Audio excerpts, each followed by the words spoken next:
afternoon, everyone, and welcome to the Property Marketing Lounge. Whether you're watching live with us now or catching up on our recording on podcast, we are really pleased to have you with us. So thank you for joining us. As you all know, over this year, together with our research partners UPP, we have been surveying 2,500 young people to understand their views on their home and what they want from their home.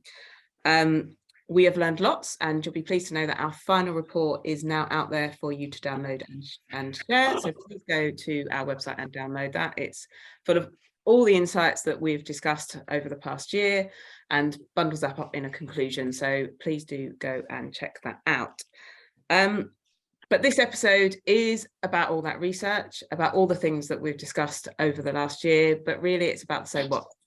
Sarah and I started this journey, not just because we wanted to have the insight, to have all these wonderful discussions and to share that with you, but actually really make change, to think about how we operate these buildings, how we build those buildings and what we do next. So this episode is really the start of that journey of actually taking all that information we've collated and using it in a way that we can really add value to our sector and benefit our customers. You will be pleased to know that Sarah and I will not be moderating this session, and we're delighted to have Zaf from Balance Out Living, who will be moderating this session for us today. So we'll be passing over to him shortly because we have lots to get through. As you can see, we've got lots of brilliant guests with us today. But finally, just because I'm sure we won't get time at the end, but from Sarah and I and all the team at the Property Marketing Strategists, thank you for all your support this year. And we wish you all a lovely festive season and a brilliant time. So without further ado, I am going to pass over to Zaf, who will introduce himself, and then we can let our guests introduce themselves, and we will get on with a lot to do. So thank you and welcome, Zaf. Thank you very much, Deanie. Absolute privilege and honour to be here to host the Legacy webinar for what has been a phenomenal series of research. And I'm so pleased to introduce the 7 panellists. But first and foremost, I'm Zaf. I'm the co-founder and co-CEO of Balance Out Living. We are a vertically integrated investor, developer, and co-living operator. And I'll just follow through the screen and introduce these in no particular order. So starting off, we've got Ben. Hi, I'm Benjamin Hall from Loft Interiors. We're an interior design and furnishing supplier to residential property across the UK. Thank you, Ben. And we have Carrie from Dataloft. Hi, I'm Carolyn Scrivener-Leask. I'm a senior analyst at Dataloft, and I was involved in analysing this survey. Prior to that, I was an analyst at Savills research team. So I've been analysing housing markets now for 20 years. Thank you, Carrie. Next, we have Greg. I am Greg Hutley, COO of Diggin. Diggin specialises in physical engagement as well as data and insight for over 720,000 university students. Thank you, Greg. Next, we have Mike. Good afternoon. I'm Mike Adams. I'm Principal Insight Consultant at UCAS, and hopefully we're known throughout the sector for what UCAS does. Thank you, Mike. And next, we have Jon. Hello, everyone. I'm Jon Wakeford. I'm Director of Engagement at UPP. I'm also the Chair of the UPP Foundation. UPP have been working in the sector for about 25 years. We've got 36,000 rooms and we've invested about £4 billion. Thank you, Jon. Next, we have Kate. Hi, I'm Kate, former head of ambassador at Co-Liv, still part of the Co-Liv tech community. Co-Liv is a global non-profit association for anything that is co-living and related to that.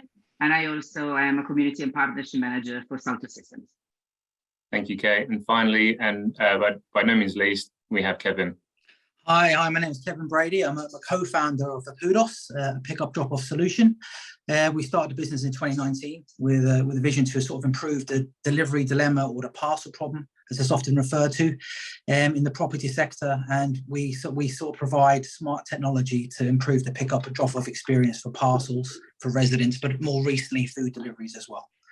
So we've been pretty busy. Thank you, Kevin. Yeah, no doubt, busy time of year for you guys. So let's dive straight into it. There's a lot to get through, and I wanted to dive straight into what I believe is one of the most fundamental pillars of this type of research in its community. It's where people come together. And really, in our view, that, you know, and some of the key outcomes of the survey is that community is kind of crucial to the success of any of this living real estate. It really encourages resident stickiness, reducing costly void periods, and really turning that sort of net to gross leakage into a real positive. But I think it's important to try and understand it at its absolute fundamentals. So I want to turn to Kate first and foremost and say, Kate, can you help define community for us in the panel? And then beyond that, what have you really taken away from this survey? And what are some of the things that really surprised you that the Gen Z really want from their community? Yeah, so thank you.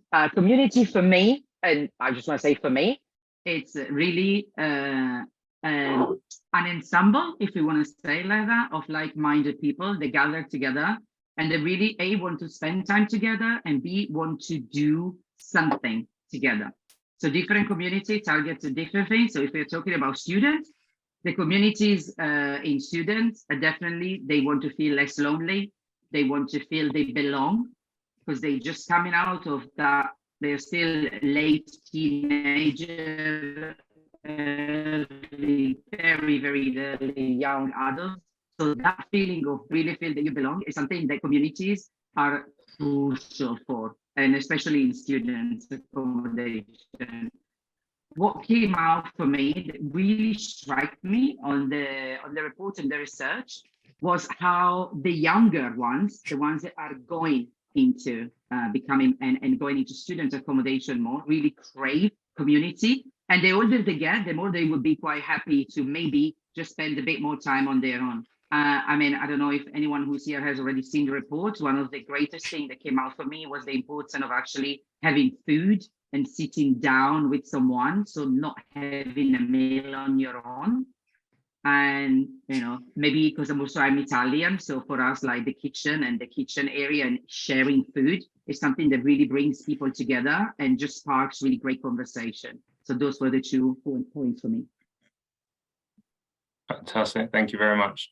I mean, it lends on to a really good point around this idea of bringing people together. I think this idea of community curation. I'd like to speak to Greg, if you could just give your thoughts on this idea of community curation, and how is the market, or how is the UK doing it well? Are they not doing it so well? What could we be doing better? It's an interesting topic, and it's something that we at Diggin have been looking at. Obviously, we first engaged with students pretty much day one, and we've looked at ways of bringing students together, utilising our welcome boxes and our ability to deliver physical items. For example, to I think about 300 properties this year, we delivered board games to be placed in community areas as far as an icebreaker, as well as looking at the boxes from there. And I think on the whole, the market does it very well, but it can vary from property to property within a PBSA, for example. There's not a common one, and a lot of it seems to sit on the shoulders of the manager at said property. Okay. So do you feel that generally, and touching on Kate's point earlier, that actually the older the demographic, the more likely they are going to crave that community curation?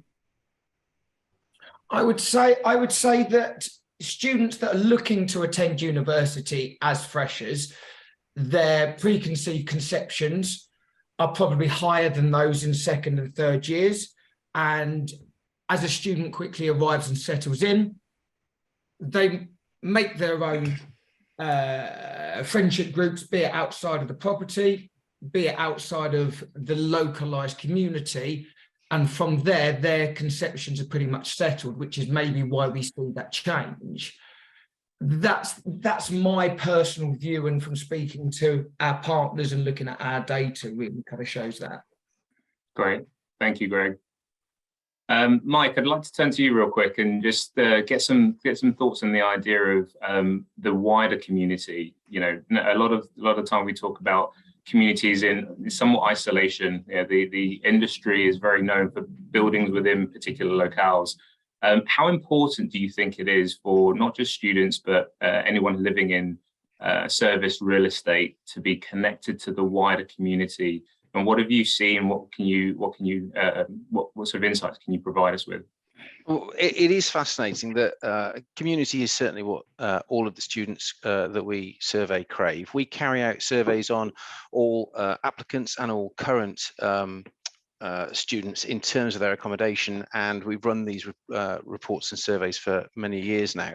And what comes out all the time is they have particular desires, they have particular types of environment that they're interested in living in, that they're actually looking for, which we may touch on later.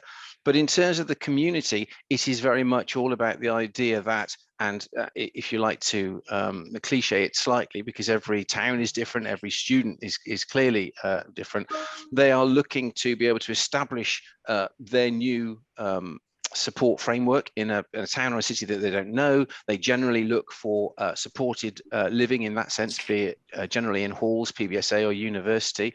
They're doing that quite early on in the cycle. And then from that state in the first year of having got some roots into the community, then they'll look to take themselves and ideally 2 or 3 other people out into that wider community that you referenced there, Zaf, by moving into your typical private rented accommodation. It is therefore a fairly well-worn path, if you like, from supported living into independent living, and the idea that they seek to move out with people that they've met and form those relationships that are more of social groups, if you like, sort of virtual and then real households from that process is to be expected, really. The one thing that's come up this year, which I think is worth bearing in mind, is the pressures that young people are very, very aware of in terms of when they leave home or their home environment to go off to university. We now know that 68% of those students that we've surveyed have actually lowered their expectations of the type of experience they're going to have because the cost of living that they're facing. And over 70% have indicated that they intend to cut back on anything which is extracurricular. And this is important because of the impact of the cost of living crisis that we are seeing, and also because it means that there will be a greater reliance upon the accommodation that they are in to create and recreate for them that sense of support. Yeah, I mean, there's some huge stats there, actually, and it's really interesting to see actually how the cost of living crisis has really impacted students and anyone entering that sort of service living sector. That's really, really insightful. Thank you. Jon, if I can come to you, I think just tying these 2 points together around community and cost of living, one thing for me that was really interesting in the survey was that many of the respondents actually found that shopping at local shops, restaurants, working in cafes, actually help them feel connected to the community. But in its sense, that's somewhat juxtaposed against this rising cost of living.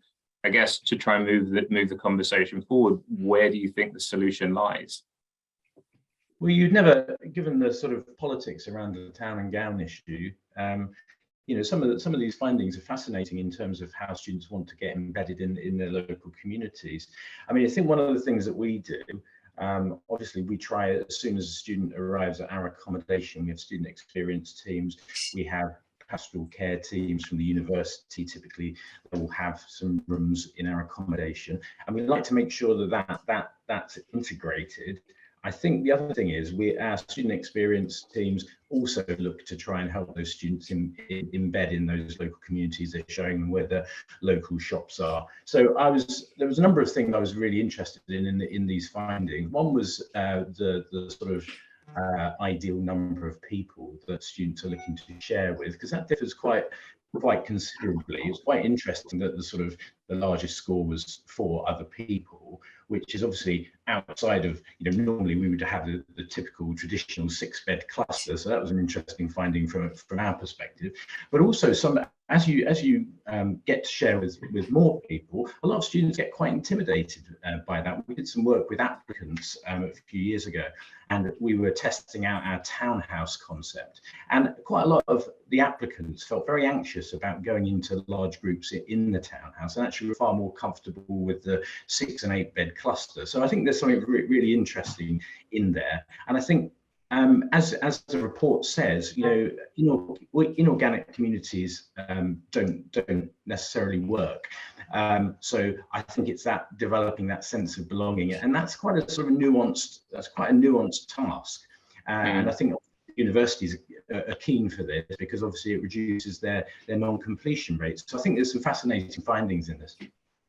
Most definitely, and I think that in itself as an independent item really potentially flies in the face of what the purpose-built student accommodation market is doing, with a lot of larger units, which are multiple stacks. You've got several hundred in any given development. When in actual fact, if the findings are that actually 4 is the optimal number, maybe we need to be looking at design and going back to the drawing board, so to speak, to see what kind of accommodation, the quality of accommodation we're doing to help facilitate community in a much more considered way. I think what's quite pertinent to that is obviously design of building and current climate, not just economic, but also where we are in terms of the time of the year. It's very cold at the moment. It's snowing in the UK, which is amazing. I think you can see Greg's snow in his back garden. And I'd like to just sort of move the conversation onto the conversation around sustainability. And I think we, the Gen Z especially, are ever more conscious in terms of how they're consuming and what they're consuming.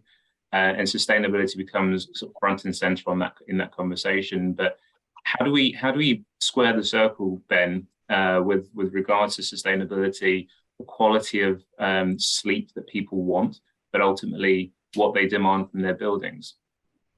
Thanks, Zaf. So the report was really interesting in terms of the students' sort of acceptance of using used products and secondhand furniture. And I think that if they're willing to sort of accept something that isn't necessarily brand new and upcycled, there's a hell of a lot that can be done, because we've furnished thousands and thousands of bedrooms and thousands of apartments over the last sort of 20 years. And a lot of the time that furniture goes waste to energy because there isn't anywhere else for it to go. We have developed over the last sort of 18 months, 2 years, a fully 100% recycled mattress, which has been taken on by a couple of the larger PBSA sort of providers and operators, and it has actually made a difference with regards to their uptake and their leasing. So this mattress, all of our mattresses are 100% recycled and recyclable. And I think that if you can create a product that is designed not just to be recycled, but when it comes to the end of its lifespan after 4 or 5 years, it can then be recycled or reused.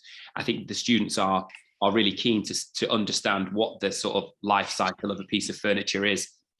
Just going back on the design piece as well, like I think that interior design has a huge impact on human behavior, and I think that if it can be, if we can consult more with the end user and the resident, rather than thinking that if you put beanbags in a cinema room, people are all going to use the cinema room, or if you put a pool table or a ping pong table in a social space that everyone's going to get together and have a really good time.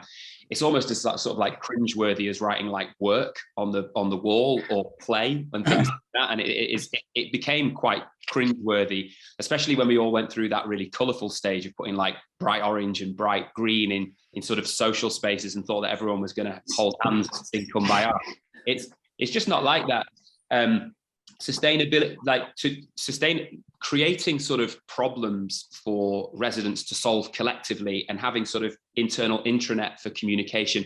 Who's good at fixing a popped tire on a bike, or who's good at fixing things and coming up with sort of community focused solutions is a really good way of building a community, and you can use sustainability for that. So if we gave them an opportunity to sort of work with upcycling the products that we're providing for them in their accommodation and teach them how to fix things rather than just order something brand new, which has become the culture. The amount of times we get a call about a Hoover not working and the resident just hasn't been able to empty understood that you have to empty the bag to empty the dust out of the Hoover in order for it to work, or, fix a fuse. Little things like this where people within the block will have more sort of practical skills than others, perhaps, and you could use sustainability and the sort of acceptance of using upcycling to create a community. And I think that would be a good way of doing it for community managers within PBSA. No, it's fantastic. Some really interesting stuff there, Benjamin. Thank you so much. And I think it's what you highlight is really pertinent. This idea of we've gone beyond, as you say, the colourful stage where people were expected to culminate in a particular area, and we've certainly moved beyond that. But I guess one of the missing links that I'd like to touch on, and Carrie, I'd like to turn to you on this, is the piece between what Benjamin's saying around real sort of sustainable design and how you actually tackle that at its roots, and education. There seems to be a big gap between user education and understanding taking the mattress as an example, the truly fully recyclable mattress that's been created by LOFT. What are you seeing at the moment in terms of data capture and how that can be helped to close the loop in terms of educating the users, but also educating the developers and operators? Yeah, I mean, I think I've done quite a few surveys this year that's sort of sustainability has been a hot topic. And I think at the moment, generally speaking, sustainability is being driven from the top down, from the developers, from their shareholders, and also from government policy. And at the user end, whether that's in PBSA or build to rent or homeowners, they tend to only really gravitate towards things that are going to save them money. So anything that's energy efficient. And I think that there is the awareness there, and certainly the surveys from this, the findings from this survey show that young people generally have a really good awareness of sustainability. But I suppose it's all about educating them what other things could make an impact on them that don't necessarily save them money, but might, make their well-being better or whatever. But I mean, how you get that across to quite hard to reach group, I mean, like, it's for you guys to answer, but I think certainly definitely needs more education on sustainability and the importance of it. Makes sense. If I could, sorry, just to back up something that Carrie just said, when we've carried out our research around sustainability from the user point of view, so I accept that I'm not necessarily speaking about the developer or the manager sustainability here. We know there's very much a desire for the occupants of the accommodation to be able to demonstrate their own commitment to sustainability. So every time you start running the surveys, they'll say, well, the current students in residences or in HMOs, etc., the top three things they want to look for is like, well, is there recycling? 62% of them were influenced by the fact that if there's recycling facilities here, that's a good thing. That's what we like. And recycling comes up again and again as the one that they understand as a behavior that they can put in place. And if they see that they're being supported by wherever it is that they live in that desire to be themselves sustainable, and they are always interested in things like energy rating as well, and renewable energy and understanding, there is an embedded sense of realization that more must be done to be sustainable. So the users already have it. I would suggest, only because I see stuff from the students in this respect, that it's about making sure that they can see they can live as they would wish to live in the accommodation that they are living in, if that makes sense. So, yes, we are already in tune with you, applicant, because we're providing these facilities. It's interesting what you say there, Mike, around behaviours of users. I think that's one of the things that there's been an argument around, that technology is arguably taking away that need to educate and change behaviours. But clearly from what you're seeing and what you're experiencing, that behaviour already exists. And so the encumbrance is on the developers and operators to really support that. And I guess technology plays a massive role in all of this. And Kevin, I want to turn to you. Obviously, some of the tech that you guys produce really helps that. But speaking more broadly about technology and its position within the overall sustainability triangle, how do you think things can be done to really educate the users and help them fulfill what they already innately want to do? Yeah, I mean, I'm coming at it from an angle where I'm dealing with packages. I know it's not that exciting, but most of the buildings I work with, they get large volumes of packages every day. And we're trying to provide a solution that's not only going to provide an improvement in the service to the residents, but also to the building itself as well, to help them save time. So one of our main aims is to, when we go into a building and we do a survey and speak to the building owners, is trying to ascertain how much time they're spending actually handling packages. And it was quite shocking in the early stages of our business when I was speaking to some clients who were still using paper and pen and were delivering packages to apartment doors in 5-story buildings. And our solutions come in and they only have to handle a package once then, or some of our solutions with regards to lockers, and they don't even need to get involved in the delivery journey at all. And so that's where technology can improve the way the building is already being run. But just to go back to the other topic we're talking about with regards to community, we've started to use our lockers to hand gifts to new residents, to again create that feeling of belonging, try and make the actual lockers themselves a little bit more exciting than just for delivery of packages. Some of the tablet screens we have on the lockers as well can provide information on events in the local area and any messages they might want to notify the residents about in the building as well. That sounds like a really interesting, a really smart initiative. Greg, is that something that it sounds like that's right up Diggin Street as well? Yeah, you've seen me frantically writing away. Kevin, we'll pick up after this. There's some synergy there, but that's not a conversation for now. New business line. There you go. Benjamin, you had your hand up earlier on the discussions around sustainability in tech.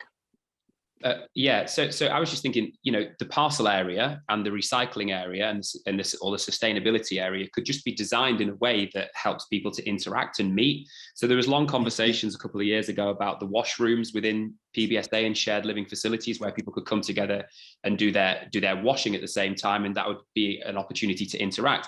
But you could also do this in the parcel area. You could also do this in the sustainability area, and there's quite a lot of tech advancement on residential behavior. I think that Moda did a big piece whereby those that were sort of turning off their electricity and using less hot water and using the recycling bins was actually measured. And I think that tech can be used to help, you know, to see that people are making more of an effort to use less energy and to recycle what they're doing.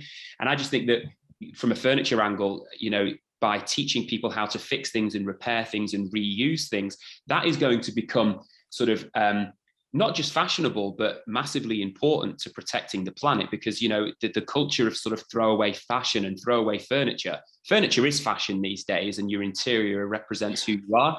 I think that by explaining to people that products can be designed to be recycled, but then also products can be fixed, you know, sort of, you know, coming up to Chinese New Year, the culture is that you fix everything and you repaint your home and you get everything ready. That's not about buying things new. That's just about repairing. And if you can create a culture around sustainability, and if that's what's important to students, then surely that's a great place to start, rather than saying, let's all have a game of ping pong, or let's all go and to the pub or whatever. There's I think people these days, and we've got a lot of young people that work at LOFT, they're actually looking for something a little bit more fulfilling than just going to the pub or playing sport or whatever. They want to actually learn. And I think that by fixing things and upcycling things, that's a great place to start.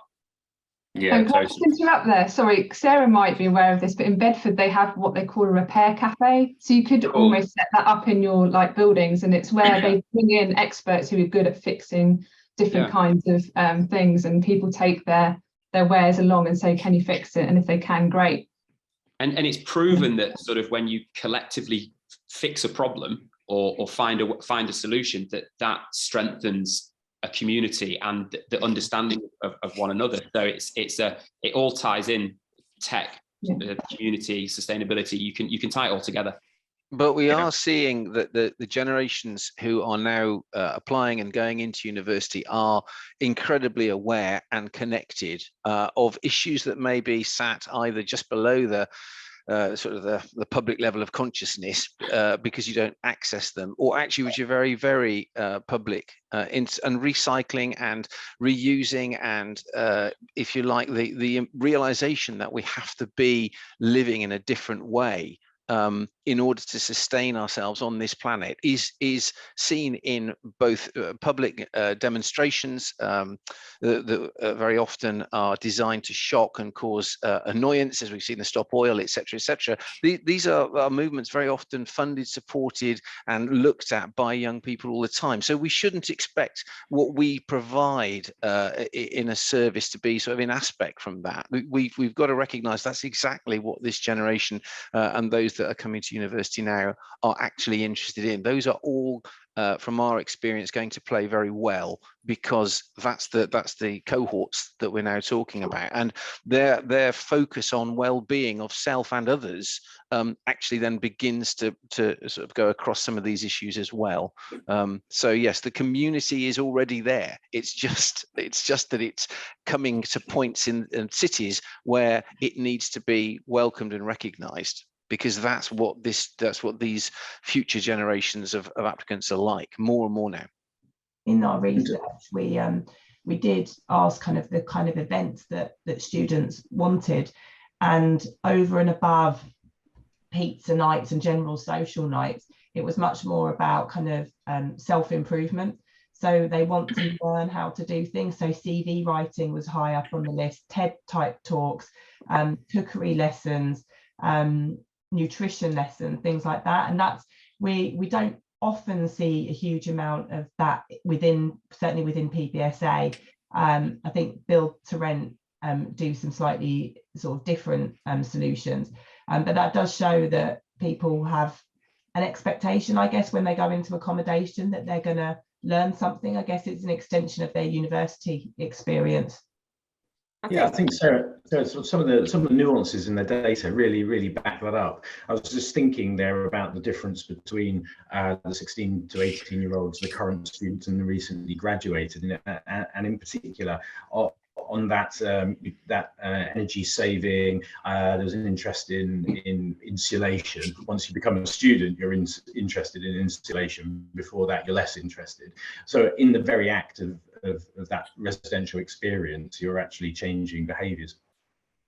Yeah, I think I was just thinking that we are in the real information age now, and we do actually have information at our fingertips, but I don't think necessarily as a sector we're very good at communicating that. And I think what everyone's saying around that community, that technology, is about how do we communicate that in a way that shows the real impact. You know, we're all at the moment, you know, if you've got a smart meter, you're desperately checking your smart meter to understand how much you're spending, what you're doing. We've got that access at our fingertip. And I think there's probably more we can do around communicating the benefit of recycling, the benefit of being part of that community and your well-being, just to bring that all together. And I think sometimes, whilst we do have a very switched on generation coming up, there's still ways that as a building and as operators, we need to communicate kind of what we're doing as a collective to make sure everyone's part of that journey, I think. So given that, I mean, all the insights and all the ideas are fantastic, and none of them sound particularly high tech or particularly challenging to implement. So why has the industry got it wrong for so long? Well, you know, why have we been delivering and building buildings that intrinsically don't support all of the great data that and the great insights that we're discussing on this call right now? John, I'll ask that question to you.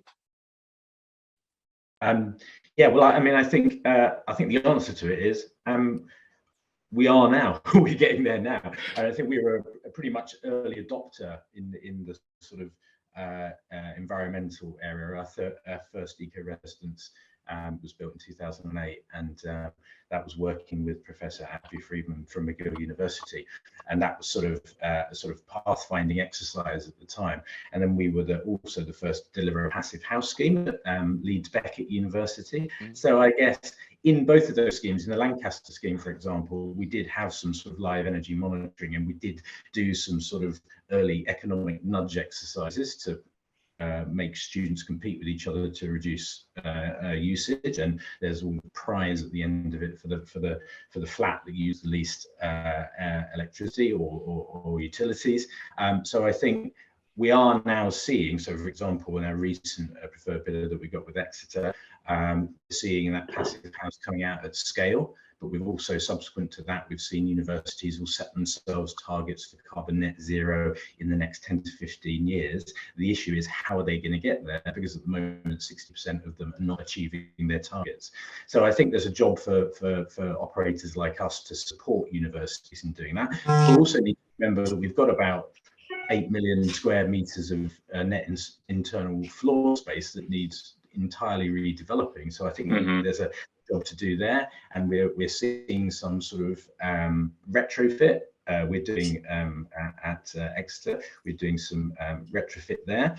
So I think we're going to see more of this coming to market. So hopefully we're well positioned for that, but other people have to catch up.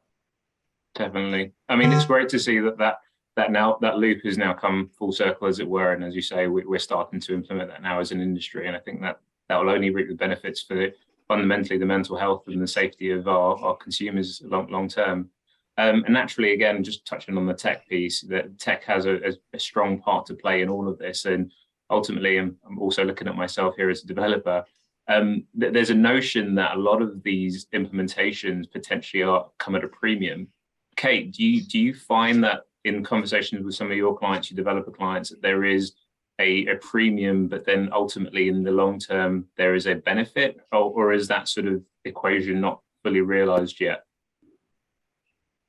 I think it's a mixture, to be really honest. I think some people, some clients, some operator have not really quite understood the importance of it. So they only identify it as maybe as a big cost, and the same for the final user as well. But I think the more we are, I mean, COVID helped even more, right? To identify how important technology is on every single aspect, from community to sustainability to connection to any single thing.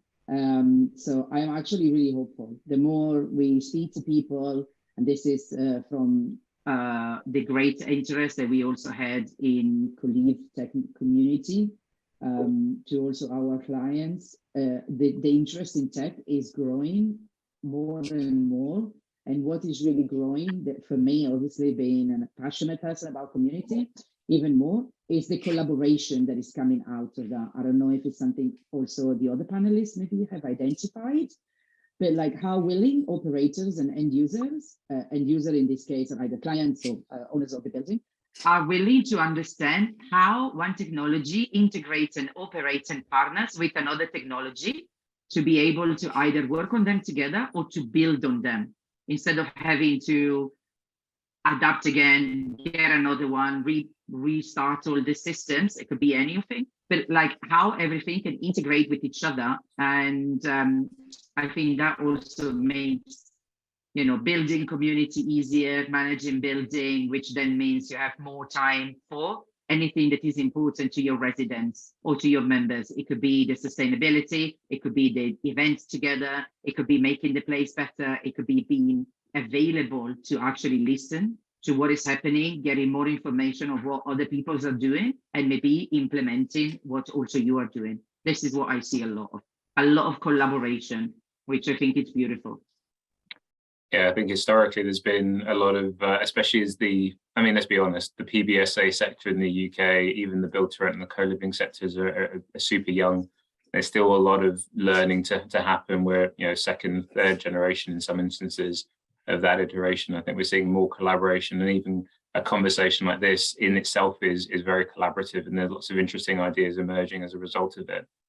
Totally. And sorry, if you just let me add one thing. What I've really seen from technology actually is that obviously there's a lot of new ones coming in, right? Because some of the older technology that wasn't already there have tried to adapt, but the sectors are very different. The demand is very different compared to maybe a traditional hospitality or a traditional renting.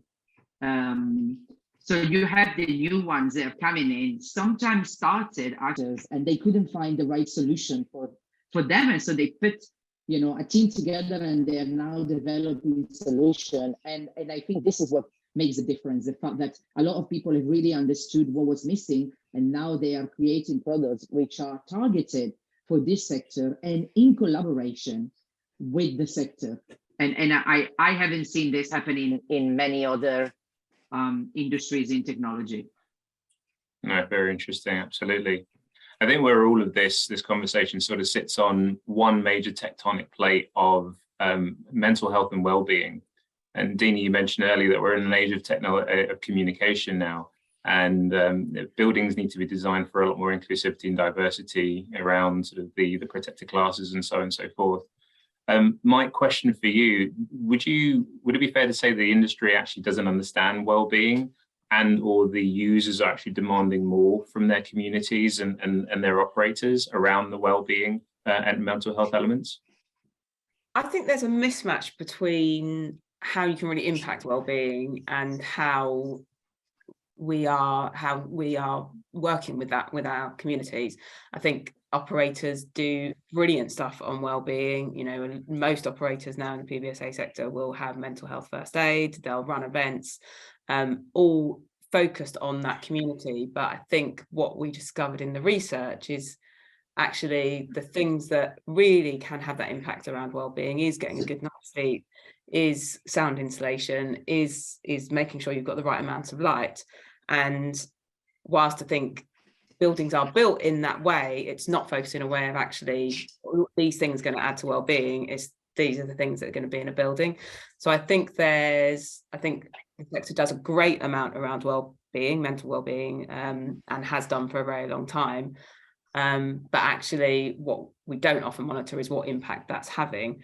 And I think what we heard from our customers is very much that really the best way to make sure I'm going to have feel great in the morning is to get that good sleep, and not be disturbed by sound. And I think there's probably more that we can look at to really show what we're doing in terms of what we're putting in a room and what that impact is having. And we don't communicate in that way. We don't say we've got a really comfortable mattress here and you're going to have a really good night's sleep, or you've got lighting in a way that you can control it. And I think, again, it comes back down to what we're putting in our buildings, all the things that are accessible to the communities, and are we communicating the impact that they could possibly be having on them? Can I just jump in? Please. Yeah, I was just going to say, I echo what's been said already about with regards to well-being and mental health. I believe there's much more awareness of well-being itself, but I certainly agree that the real challenge is delivering it. You know, from the sleeping environment, you know, my wife will tell you, from my experience, I need a lot of sleep, and I'm sure, and I need a lot more when I was younger as well. But you know, from blackout blinds, you know, a comfortable mattress, you know what I mean? Obviously, that all goes towards well-being, but I think communication is really key as well, and just feeling connected. Sometimes it's something as simple as, if there's someone that I need to talk to in the building, I can contact that person, maybe a dedicated person who's responsible for well-being, even if it's anonymously. Some people might feel more secure contacting that person anonymously as well, but just to know there is someone there. Again, going back to lockers, because this is the area I work in, trying to incorporate well-being into lockers might not seem like a sort of thing you'd fit together, but we have a building in Manchester where there is no concierge there. It's just a bank of lockers. And we thought, how can we connect with the residents, make them feel a little bit more connected? So we basically give coffee tokens to residents that receive the most packages that month. So it's little things like that where we try and connect with the residents as well. Again, it's only a small step, but just making them feel like, you know, you are connected in some way to our service. It's not just a robotic process. But I'm a big advocate of well-being, but I agree with what's been said. I just think the challenge is delivering it, but I'm really glad there's more awareness of it now. I think that's a big step. Yeah.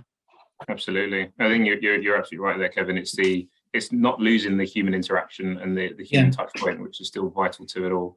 And I know there's plenty that's been said about the elements within a building, within a room, and Benjamin, you've got your hand up. So you've clearly got plenty to add on this as well, given what you guys are doing at the moment across the country. I think there's quite a lot of research that's come out from the class conference as well about the level of isolation that students are feeling. And you can be in a building with 700 people and feel totally isolated within that block. And at the point I was going to make, just following on, is I was lucky enough to be able to study in the States for 6 months when I was a kid. There was an exchange program, and what worked really well was on every floor of the purpose-built accommodation, there was somebody that was responsible for the well-being of everybody on that floor. And that I wouldn't have ever gone. I mean, I was 19, I was totally out of my depth. I was in New Jersey. I didn't know anything. You didn't know anybody, and it was character building. But the isolation that I felt was, even though I had a roommate, was pretty severe. And I think that it hadn't have been for that particular person coming in and checking in on me and introducing me to people and finding out about what I was interested in and introducing me to people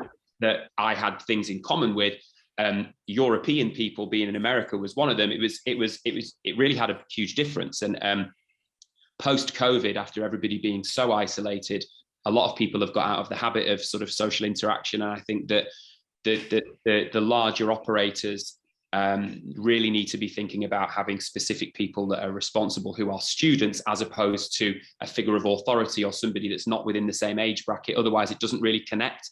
And this is the big piece that Sarah and Deanie are really trying to sort of hammer home to everybody, is that we're a lot of us are 20 years older than the kids that are going to university, and we're not as in touch as perhaps we feel that we might be with what they actually want and what they're actually looking for, and actually how to support them with the mental health issues. Just touching on the point that we made before the seminar went live, the aggressive messaging from the media of continual fear mongering and everything, the world's coming to an end. The kids are really suffering because they're watching all of this and thinking, especially with the climate crisis, like, how can we have an impact on what's about to happen in the future? And it is creating a lot of social anxiety and a lot of sort of depression. And I think that the PBSA guys have certainly got the budget to be able to afford to pay more people to be responsible for the general well-being, certainly with mental health. Absolutely. I mean, yeah, really, really important points there, Benjamin. I think the huge responsibility on the industry to take care of all of those elements. Greg, out of interest, what are you seeing in terms of what you guys are doing on a day-to-day basis? You're regularly interacting with hundreds of thousands of users. How are you seeing this become more an important part of your agenda?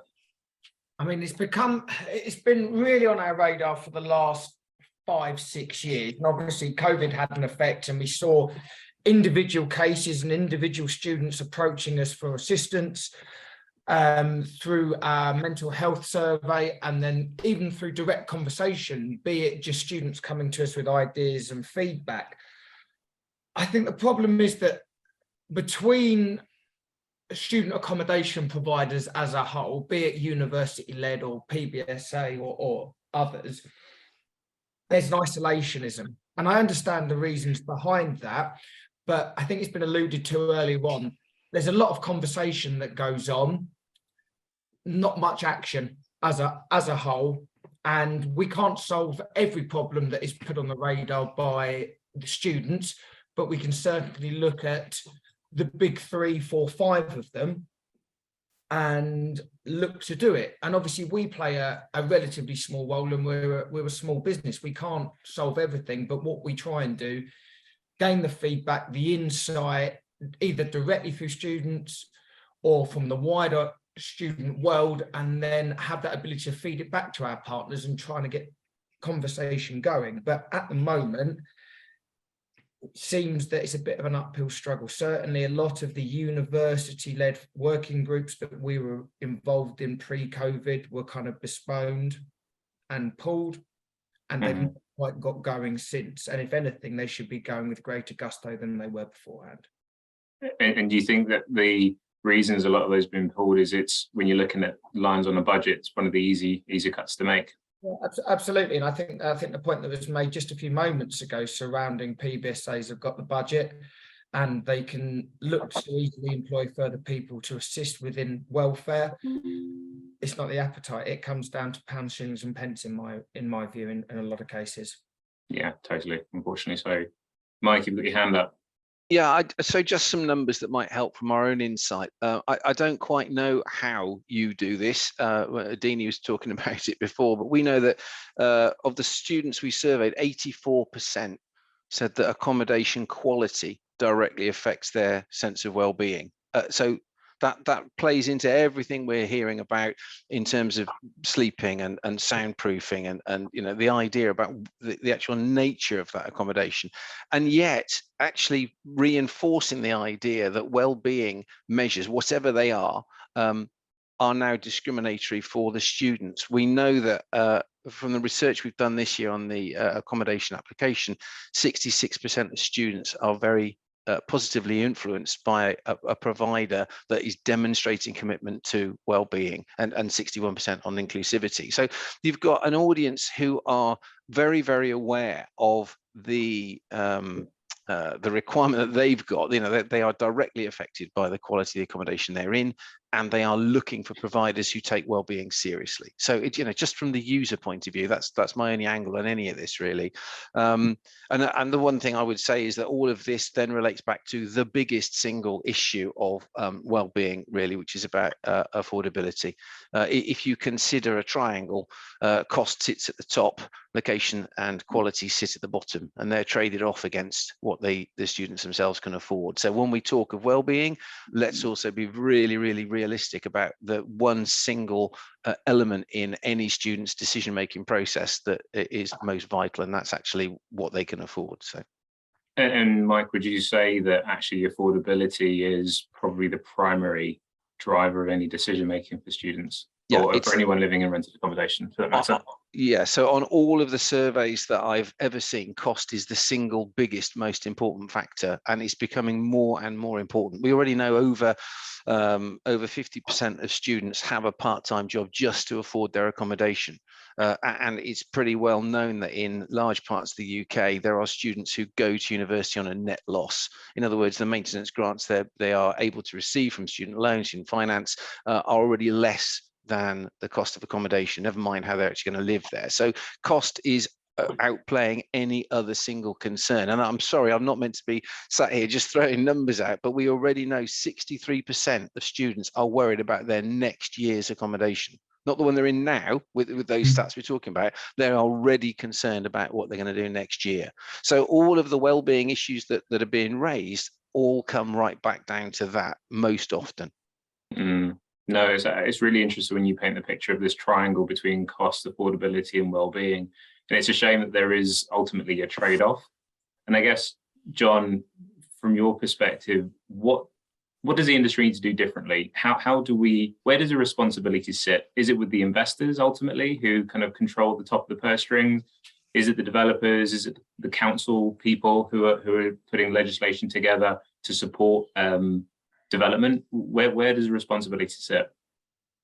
I think it's been made far more difficult in recent months. I think if you look back on the last 20 years, we'll probably review them as halcyon days when you could, easily get hold of relatively cheap borrowing. You had a stable supply chain, and I think the planning environment was far more favourable to these schemes. So there's a real problem, and the real problem is actually the issue is not necessarily cost, although it is for students. There's an availability issue, full stop, to begin with. We've seen for the number of crises around the UK that there are many cities that will have student accommodation crisis every year now. So there's an issue about what you do about that. Now, I think UK has been thinking about that. They've been trying to put together groups of people who are in the industry to think about how you do that, because only when you solve the availability issue will the price issue resolve itself. And I think in the meantime, we can do what we do, which is have a very wide spread of prices, so to try and reach out to every budget if you can. I think the other thing that's would be quite timely is for universities and private operators to think about how they use maybe the older stock. So you've got about 220,000 units of what is labelled first generation student accommodation. So it's been around, probably more than 40 years. It's what you do with that stuff, how you price that stuff. I think that's another thing that operators can look at. And I think keep the model all inclusive. That's obviously really, really important, and put as much into that as possible. That's one thing that operators could do, I guess.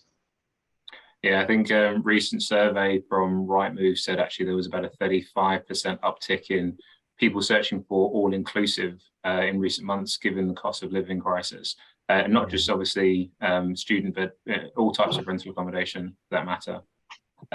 Carrie, just from your perspective, in terms of some of the clients you're working with, specifically investors, I want to say, how are you utilising some of the information, what Jon's been talking about as well, to really inform investment decisions? Because ultimately, it comes down to investors hitting their returns. Yeah, and as you know, there's quite a long lead time. So what we're finding out now, obviously, isn't going to really affect things that are already in the pipeline. So, with investors generally are really interested to know these stats, and it's up. They're working hard to try and change their developments to incorporate demand, but it's a long process. And so, all we can do is supply them with the information, with the evidence. And we've been involved at Dataloft with lots of industry surveys recently on the wider rental market, and they're all coming up with very similar patterns. So it's definitely evidence that can't be ignored. But yeah. No, totally. And I think you're absolutely right. It is a slow process, and I think conversations like this are absolutely critical. And absolute plaudits to Sarah and Dini for having spearheaded this type of research, because I think the more this is done, it can help policymakers, investors, and all those sort of key stakeholders in the overall supply chain really to understand what the importance is and how we need to be shifting and changing. I think it's been discussed a couple of times on the conversation today around collaboration. And let's be honest, it's an uncomfortable conversation. I mean, we will need to go back and revisit things like the actual definition of a student and our consumer.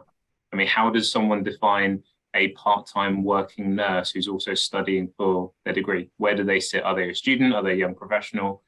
What is it? So I think it's really important to try and understand that. I was just going back to that point. It's I think, you know, investors and developers are realizing now, and it's probably the same PBSA, that they need to diversify their product, because they've all been chasing, especially build to rent, they've been chasing largely the top end of the multifamily market, and with prime locations next to tube stations or in prime regional cities right in the city centre. And of course, at some point, that target market, who can pay those rents, will be saturated. So I'm sure it's the same in the student market. You need to appeal to not just the international students, but what domestic students can pay. What can parents afford to send their students to live in? Does it need all these fancy add-ons? And it's the same in the build to rent market. We need to move more to sort of more mainstream, maybe less fancy facilities, single family housing as well. So yeah, it's trying to work out what other markets there are and what the pricing points are for those. No, most definitely. I think a key part of that equation, also what John mentioned, the idea of supply. And there's a lot more supply out there than we fully appreciate. And I think there's an encumbrance on all of us to understand that a bit better. Kevin, you got your hand up. No, it's just a very brief comment. And I noticed that recently that Unite have launched a new build to rent product. So it's clear that they're aware of the opportunity there, the fact that, you know, if you have a mix of students and working professionals in the same building. So I just thought I'd just flag that up. Yes, I found that interesting. Yeah, absolutely. Yeah. I think the idea of product diversification is really important too. But is there a risk that we're trying to be all things to all men, Kevin, or all things to all people? Sorry, I'm not sure. I don't think we ever can be, but I don't think there's anything wrong with the endeavour to try that. It might be a bit sort of idealistic, but I always think all we can do is keep trying, keep striving and moving forward, looking at new technologies, but in constant communication with the end user. And, you know, I was interested with the piece of research about budget versus research. You know, which one's more important? You know, for me, they sort of go hand in hand, but research is vital for me before you launch a product to make sure there is obviously a clear demand for it. And obviously this type of research helps towards that as well. Yeah, I think that's a really interesting point. I think historically in technology, there's been a greater importance placed on research rather than actually implementation, and property in the UK especially has been more of a build it and they will come mentality, which is a little bit belligerent in my view. Yeah. Conscious we're fast approaching the hour, and there's been a lot that's been covered, and there's so much insight that's been shared. So first of all, thank you everyone. But quickly open into the floor. Anyone wants to add any sort of closing thoughts, any parting ideas? From our point of view, a lot of these are so interconnected. You know, a more sustainable building should be cheaper, more affordable for the end user. Flexible spaces that don't segment people are better for the community, which is better for well-being. There's so many things that if you piece, you know, we've looked at them as 5 different pillars, but in the end they all became quite blurred because they're so connected. And actually most of it does come back to, if you do this, and this, you get a more affordable product, which is better for the community and more sustainable.